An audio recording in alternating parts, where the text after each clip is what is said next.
Bonsoir à tous, je suis ravi de vous retrouver dans Lundi Sport. Ce soir, on parle ballon rond, sommaire.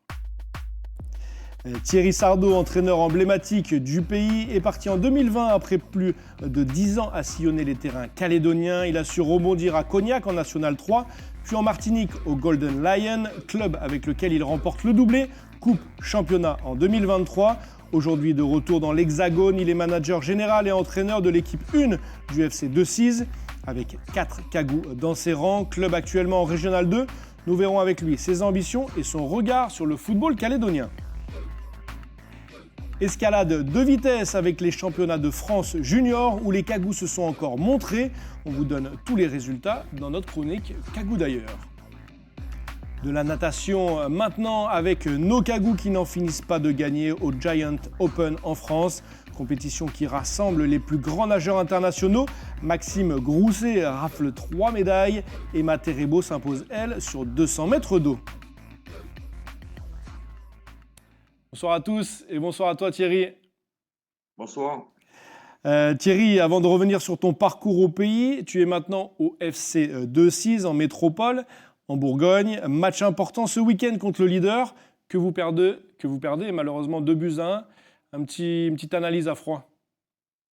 On restait sur une bonne dynamique avec 4 victoires d'affilée qui nous permettaient de croire encore à la montée, même si ce n'était pas l'objectif initial, puisqu'on est en train de reconstruire le club avec beaucoup de jeunes joueurs.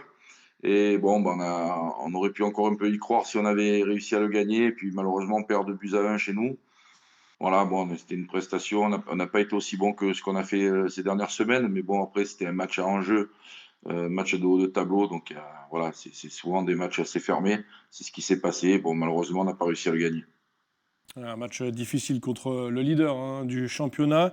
Alors, vous évoluez dans le championnat de Régional 2. On va voir tout de suite un tableau. Voilà ce tableau. D'après cette pyramide, c'est le 7e niveau après la Ligue 1. C'est quel niveau par rapport à la Super League calédonienne, Thierry ? Alors, pour les meilleures équipes de R2 pourraient jouer en Super League sans souci, parce que nous, on a une équipe qui est assez solide. On a fait des matchs amicaux même contre Guignon dernièrement, la Nationale 3 de Guignon. On a perdu que 1-0 en les gênant quelque peu. Donc non, ça dépend les équipes. Il y a des équipes plus ou moins bien structurées. Nous, on est un club assez structuré. Bon, c'est un club qui a connu quand même le national, qui a eu un virage un peu difficile et qui est retombé en R2. Et l'objectif est de, cette année, se maintenir avec de jeunes joueurs issus du club, plus quelques recrues, et l'année prochaine, vraiment jouer la montée. Ok, alors c'est le niveau amateur. Thierry, 4 cagous sont dans les rangs du club. Joseph, Milly, Paul, John, Claude Forest et Thierry Boineau. Thierry, ils sont décisifs en plus, ces cagous. La semaine dernière, c'est deux d'entre eux qui donnent la victoire, 2-0 face à Saint-Benin. Et ils sont souvent titulaires en plus. Ils font partie intégrante du projet. On les voit là à l'antenne. Ah oui, ils font partie du projet. Ils sont venus aussi pour se montrer en métropole, même si le niveau, je pense qu'ils ont le niveau pour jouer au-dessus. Bon, Joseph Milly est plus ancien et ça fait un petit moment qu'il est sur Decize. Après, les jeunes, voilà, ils sont venus pour se montrer un petit peu. Et puis, bon, ils se sont bien intégrés. Dans le groupe, ils sont impeccables. Donc, et puis, c'est des garçons qui ont envie de progresser, d'avancer. Donc ça, c'est intéressant pour nous aussi. Et nous, ça nous permet aussi d'avoir des joueurs de niveau peut-être supérieur et qu'on peut récupérer par rapport à certains joueurs métropolitains ou qui seront beaucoup plus exigeants. D'accord. Ce week-end, face à Vozelle, on l'a dit, le leader, vous perdez 2-1. Juste avant le match, vous avez fait une affiche. On va la voir tout de suite à l'écran. 3 joueurs cagous sur l'affiche. Dis-moi la vérité, c'est toi qui l'as faite, Thierry, cette affiche ? Non, mais bon, le club a une histoire avec des joueurs Kanak, puisque c'est pas les premiers qui arrivent à 2-6, bien avant que je vienne. Il y a Dominique Wachali, l'actuel directeur technique de la fédération, qui a joué ici. Joël Wakanumune, Jackie Mendu, Akila Swanapo, Didier Siman est passé aussi à 2-6. Donc voilà, il y a quand même une histoire avec les joueurs calédoniens dans ce club. Voilà, donc ça a certainement contribué aussi à mon arrivée ici. Justement, Thierry, j'allais y venir avec tous les noms des joueurs que tu as cités, des joueurs qui ont une très belle carrière d'ailleurs dans le football. D'où vient ce lien Thierry, avec la Calédonie, entre Decize et la Calédonie? Je sais pas trop. Je crois que je sais pas si c'est Joël ou Dominique Wachali ou Joël Wakanumune qui est arrivé le premier ici. Puis après, ça a entraîné d'autres joueurs qui sont venus ici. Je pense que Dominique a contribué à faire venir pas mal de joueurs. Donc voilà, il est impliqué sur les venues des joueurs qu'on a eus. Donc c'est très bien. Si on peut continuer cette passerelle, ça peut être sympa. Si ça peut être une passerelle pour les joueurs Kagou pour aller voir plus haut, ou même venir en France, puisque nous, ils sont venus chez nous, ils sont pas, on les a accueillis, ils ont été bon, ils ont un appartement, ils sont ensemble, et puis bon, ils sont pas, ils ont un boulot à côté, donc ça se passe très très bien. Voilà, c'est surtout ça. Au-delà du football aussi, on les a intégrés à la vie de Cizoise et ils sont très bien. Ok, justement pour les 4 cagous qui font partie du club actuellement, Joseph, Paul, Claude et Thiaou, c'est toi qui les as amenés dans le club? Alors, c'est pas moi qui m'en occupe directement parce que je veux garder quand même un certain recul là-dessus, mais c'est le vice-président qui a un contact avec la Calédonie qui s'en occupe. Après, il m'avait proposé les noms, bon, comme je les connais pratiquement tous, et pas beaucoup de soucis pour les faire venir. Et on l'a dit, c'est le niveau amateur, ils ont dû trouver du travail, vous les aidez à trouver du travail, comment ça se passe? Alors, ben, on en a un qui est en formation BPGEPS, donc salarié du club. Deux autres qui sont en contrat civique, mais qui vont rester chez nous, qui vont être orientés sur autre chose pour pouvoir continuer à allier le football, leur passion au niveau amateur, et puis avoir à côté quelque chose pour bien vivre. La vie est pas très chère en Bourgogne, donc c'est intéressant aussi. Ok. Tu as parlé que l'objectif n'était pas la remontée cette saison en R1, par contre vous comptez retrouver la nationale dans les années à venir? Ouais. Alors bon, avec la refonte des championnats, ça va être compliqué, de plus en plus compliqué, puisque beaucoup de clubs descendent. Mais Ouais, au moins de déjà moins dans en les moins premiers monte. temps, ouais, retrouver la Régionale 1 dans un premier temps, qui est quand même le plus haut niveau régional et qui est l'antichambre de la nationale avec de belles équipes. Déjà, dans un premier temps, retrouver ce niveau-là, et puis après, on verra en mettant. Il faut savoir aussi qu'un club de niveau amateur comme une Régionale 2, c'est quand même pratiquement 150 000 euros de budget. Ok.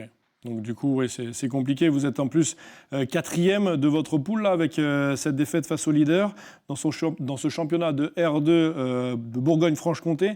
Il reste 6 journées. Tu le disais, ça va être dur pour la montée en R1 cette saison. Oui, on est à 8 points du premier maintenant. Là, si on avait gagné samedi, si on avait eu la bonne idée de gagner samedi, on revenait à 2 points. Là, tout était jouable. Bon, là, ils ont repris 8 points d'avance. On va essayer d'aller chercher la meilleure place possible. Si on peut toucher la deuxième place, on ne sait jamais ce qui peut se passer. Avec des descentes supplémentaires, des clubs qui déposent le bilan, ça arrive aussi. Donc, on ne sait jamais. On va essayer d'aller chercher la meilleure place possible. Et puis, bon, comme je disais, l'objectif affiché en début de saison, c'était le maintien. On l'a pratiquement acquis mathématiquement. Il est pas acquis encore, mais bon, on a 9 ou 10 points d'avance sur le premier relégable à 6 journées de la fin. Ça veut dire qu'il faudrait qu'ils gagnent pratiquement tout et nous qu'on prenne plus de points. Donc ça, de ce côté-là, je pense qu'on ne sera pas trop embêté. Par contre, oui, si on peut aller chercher un accessite dans les 2, 3, bon, même quatrième place, ça serait quand même une belle saison. Surtout que j'ai intégré beaucoup de jeunes. Moi, mon groupe est très très jeune, hein, à part Joseph Midi et mon capitaine. Tout le reste, ça dépasse pas les 23 ans. Ok, un groupe jeune. Alors, comment ça se passe, Thierry, en R2, en Régional 2, pour la montée? C'est le premier. Il y a différentes poules déjà en Oui, Bourgogne-Franche-Comté, 4 poules, et c'est le ouais. premier. Enfin, les premiers se rencontrent, c'est ça? Ouais, là, les premiers montent. Les premiers montent, il y a 4 descentes au-dessus, 4 descentes en R2, puisqu'il y a beaucoup de descentes de National 3, puisqu'ils ont réduit les poules. Donc, ça fait quand même beaucoup d'équipes qui descendent. Donc, c'est pour ça qu'il fallait se caler et se maintenir déjà cette année. L'année prochaine, on va revenir un peu plus à la normale. Donc, voilà. Mais bon, il y aura des belles équipes qui vont descendre. Ça va être de plus en plus compliqué à monter les échelons. Ok. Thierry, on sait que tu es entraîneur de l'équipe 1. Tu as aussi un rôle de manager général. Tu peux nous expliquer ton rôle? Ouais, ben, alors, je suis employé à plein temps au club. Et mon rôle, c'est tout ce qui est sportif dans le club, ça parte de l'école de foot, les jeunes, les seniors, je chapeaute un peu tout ça, je suis entraîneur général, on va dire. Donc on a les éducateurs, mais bon, tout passe par moi quand il y a des décisions à prendre, au niveau sportif, bien sûr. D'accord. C'est une ville de football. Près de 1000 personnes étaient présentes à ce match-là contre le leader. C'était en effet un gros match. Voilà, c'est intéressant d'évoluer dans une ville comme ça. Ah oui, oui, Decize, ça a toujours été une ville de football, donc les gens sont très passionnés. Bon, je pense pas qu'on était 1000 ce week-end, mais bon, il y avait beaucoup de monde quand même. Alors, bon, je ne sais pas, j'ai pas vu combien on avait fait d'entrées et tout, mais c'est vrai que non, c'est intéressant. On sent qu'on est soutenu, que le public demande qu'à revenir au stade. Ils ont connu des périodes où ils étaient plus de 1000, 1200, 1300 sur des matchs en National 3. Donc, c'est vrai que c'est une ville. Il y a beaucoup de petits villages autour, donc les gens viennent. Voilà, on est dans le sud nivernais, donc c'était un peu le club phare à l'époque du coin, et toujours les gens sont quand même attachés à cette équipe. D'accord. Parce que c'était 1000 selon les supporters, 500 d'après la police. Ouais, à peu près. Bon, moi, comme j'étais dans la police avant, on va dire 500. Faut faire une moyenne. Non, faut faire une moyenne, Thierry. Ouais. Non, mais il y avait du monde, c'était intéressant d'être encouragé. Et voilà, c'est vrai que même sur les matchs de préparation, les matchs amicaux, on a toujours beaucoup de monde au stade. Pour revenir sur le scénario du match, vous marquez dès la première minute. Et après, au fil du match, bah voilà, un partout avant la mi-temps, 2-1 juste avant la fin du match. Qu'est-ce qui vous a manqué? Ouais. Ah, on n'a pas, bon, on a marqué peut-être trop tôt, qui sait. On a eu 20 très bonnes premières minutes où on doit doubler pour pratiquement le score.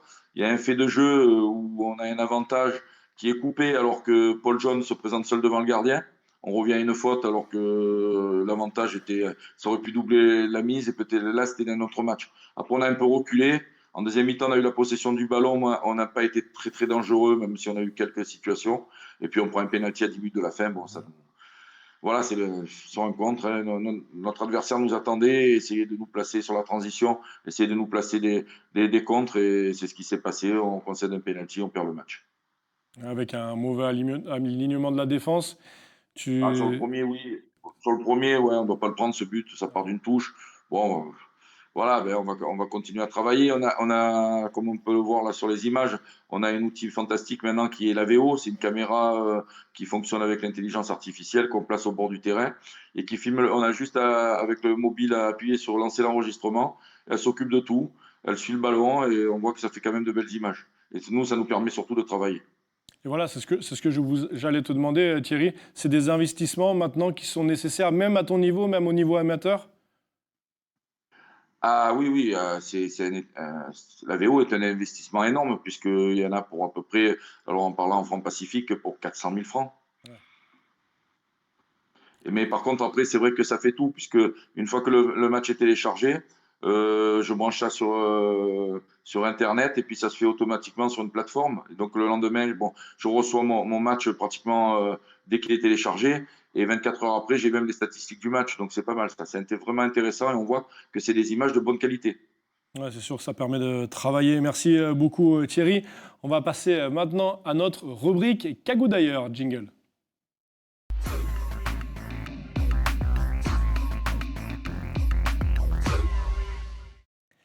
De l'escalade de vitesse pour commencer. Ce week-end avaient lieu les championnats de France junior et les cagous ont tout explosé. Gabrielle Desbois, vous la voyez pour le Gecko Club, est championne de France U16. On voit sa course, elle est sur la gauche. Elle monte le mur de 15 mètres en 8 secondes 63. Hop, et voilà Gabrielle qui arrive en premier. Et maintenant on voit Paco Lehmann, le cagou qui lui aussi est champion de France U18. Voilà, on va voir également sa course. Il est sur la droite de votre écran, t-shirt noir. Et il ne bat pas son record, Paco. Et voilà, il monte ce mur assez facilement, ce mur de 15 mètres, de 15 mètres. Et on l'écoute tout de suite, Paco. J'ai 16 ans et le week-end dernier, j'ai participé au championnat de France de vitesse U18 et j'ai remporté le titre de champion de France pour la deuxième fois. J'ai pas battu mon record, mais je suis vraiment vraiment content de ma performance. Et grâce à ça, je suis qualifié pour la saison européenne, donc toutes les coupes d'Europe jeunes plus le championnat d'Europe jeune. Donc une très belle performance et je suis super heureux. Et dans les autres résultats des cagous, Alexis Tavan est lui vice-champion de France U16. Max Mangual, vice-champion de France U20. Max Mangual qu'on a reçu la semaine dernière pour son titre de vice-champion de France senior. Également, Timmy Sigrist est 5e dans les U18 et Moana Prigent est 7e. En U18 également, natation maintenant, après un meeting de Nice la semaine dernière, très réussi. Nos cagous remettent ça aux Giants Open à Saint-Germain-en-Laye, compétition qui rassemble les plus grands nageurs internationaux. Maxime Grousset, vous le voyez à l'écran, récolte 3 médailles, l'or sur 100 mètres nage libre, l'argent sur 100 mètres papillon et l'argent sur 50 mètres nage libre. Et notre Kagou Emma Terebo, elle, récolte l'or. Vous la voyez au centre de cette image sur 200 mètres d'eau. Voilà pour la rubrique Kagou. D'ailleurs, retour au football et retour avec Thierry Sardo. Alors Thierry, on l'a vu dans le début de l'émission, tu gardes un œil sur le football calédonien, tu t'en sers même de vivier. Quel lien tu gardes footballistiquement avec le Caillou? Oh, j'ai plus trop de contacts, si ce n'est peut-être de temps en temps avec Romain Pébény, hein, avec qui j'ai travaillé un petit peu. Donc voilà, mais après, bon, ce qu'il y a, bon, avec les outils, on peut suivre les matchs aussi sur la chaîne YouTube en direct, tout. Je regarde un petit peu quand je peux, quand j'arrive à me lever un peu plus tôt, ou alors je regarde en replay. Et puis oui, je suis les résultats, bien sûr, avec les réseaux sociaux, c'est tellement plus facile maintenant de suivre tout ce qui se passe. Donc ouais, je garde un œil quand même attentif sur le football cagoulé. Ok. Tu en as parlé tout à l'heure, les joueurs calédoniens qui évoluent avec toi. Euh, quel est leur objectif dans le foot? Ils viennent pour se faire repérer, ils viennent pour se faire une expérience. Quel est leur objectif? Ouais, un peu des deux, un peu des deux. S'ils peuvent se faire opérer, comme je l'aurais dit, le but, nous, c'est de les prendre. Et puis, s'ils ont la chance de se faire opérer, d'aller jouer plus haut, pourquoi pas.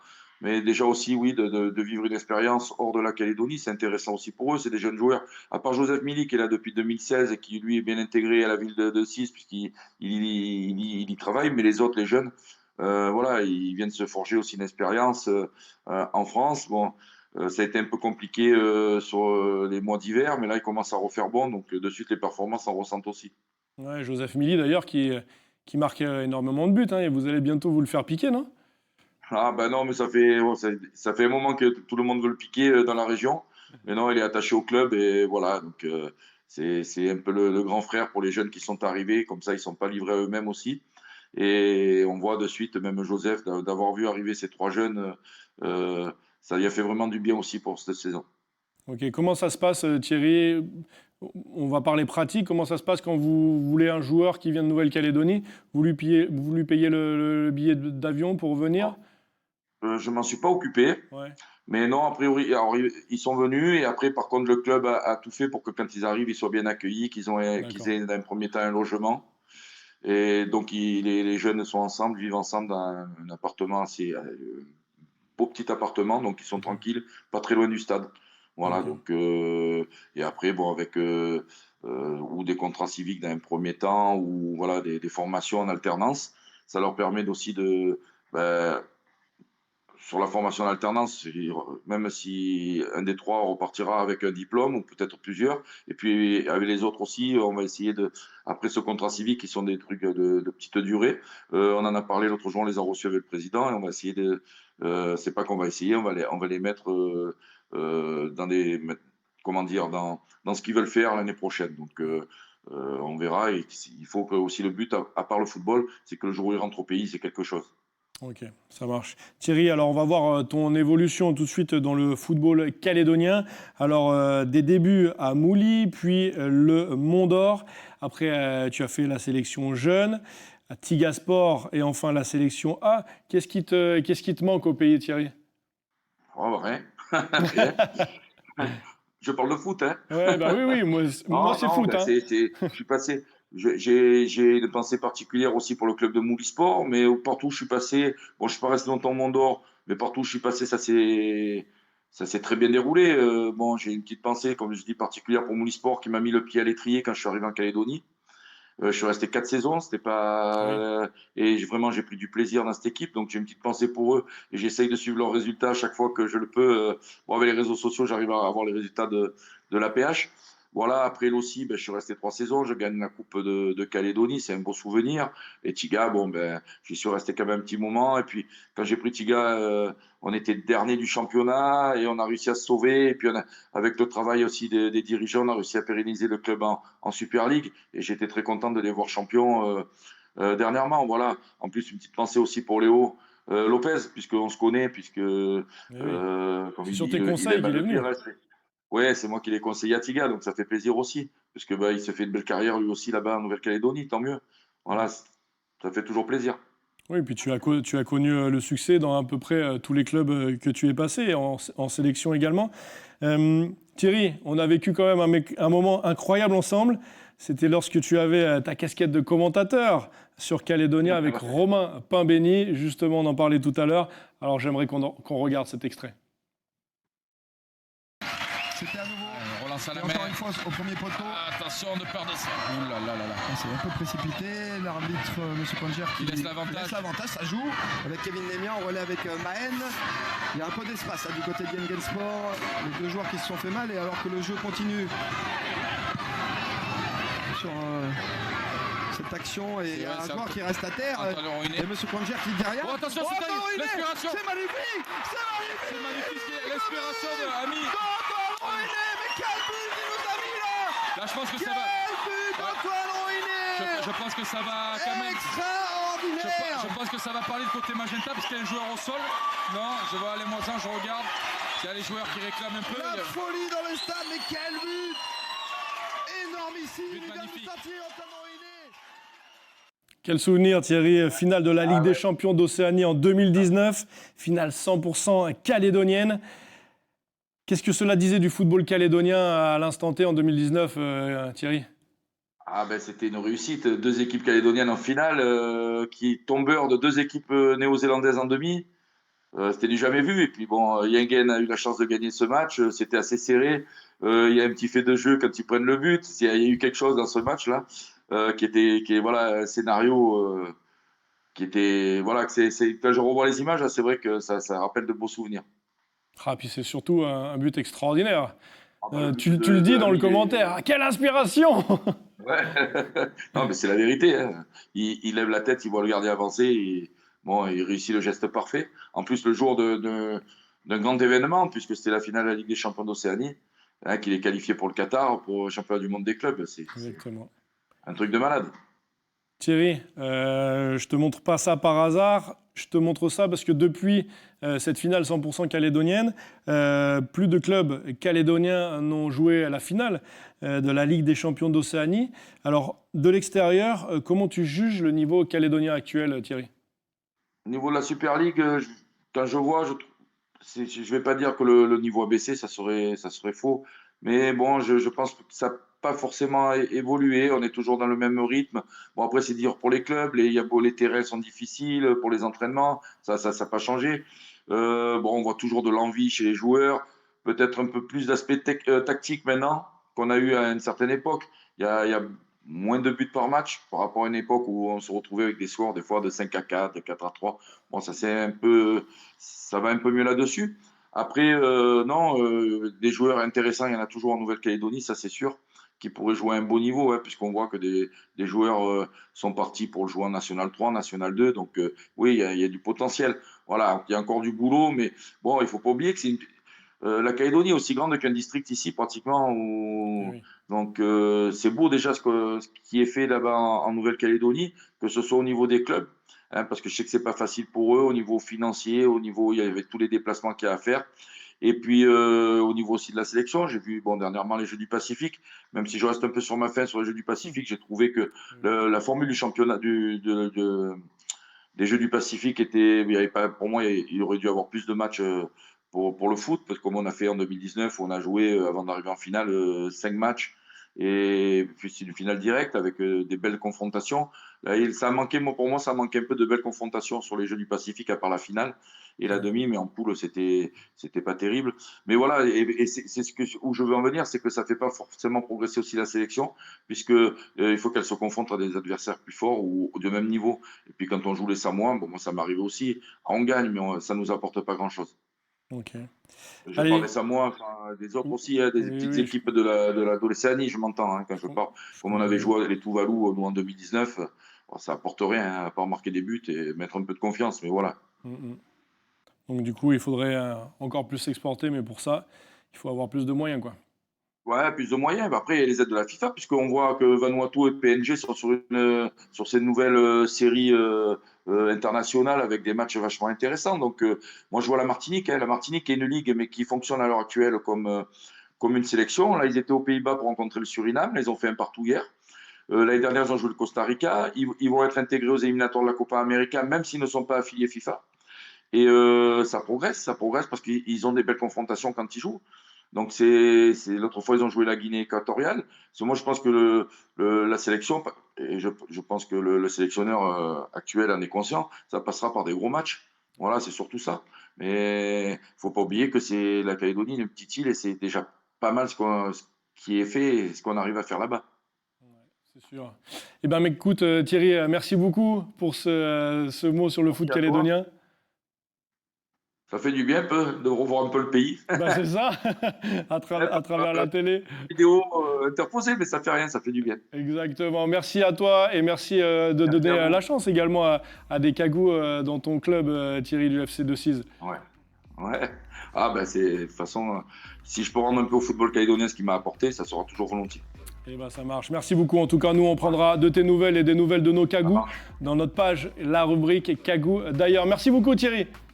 Merci à vous, à bientôt. Bonne continuation. Et nous, on se dit à la semaine prochaine, tout le monde. Allez, tata.